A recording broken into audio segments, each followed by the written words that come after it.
Nisha, bank வேலையா போனியே, போன வேலையெல்லாம் முடிஞ்சிருச்சா? போன வேலையெல்லாம் நல்லதுமா முடிஞ்சிருச்சுக்கா. என்ன வெயில் தான் தாங்க முடியல.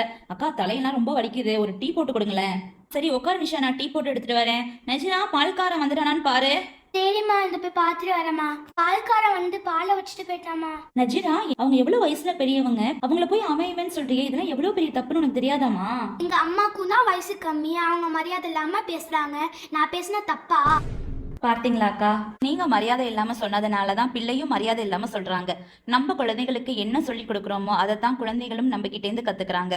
பால்காரன் வந்துடானான்னு பாரு, பேப்பர்காரன் வந்துடானான்னு பாரு, குப்பைக்காரன் வந்துடானான்னு பாரு, இதை விட கொடுமை குப்பை வந்துருச்சான்னு பாரு. இப்படிலாம் நம்ம வேலை பார்க்குறவங்கள மரியாதை இல்லாம பேசுறதுனாலதான் அதை பார்த்து பிள்ளைகளும் மரியாதை இல்லாம பேசுறாங்க. சின்ன பிள்ளையிலேயே பெரியவர்களுக்கு எப்படி மரியாதை கொடுக்கணும்னு நம்ம சொல்லி கொடுக்குறோமோ அதை தாங்க அவங்க வளர்ந்த பிறகும் ஃபாலோ பண்றாங்க.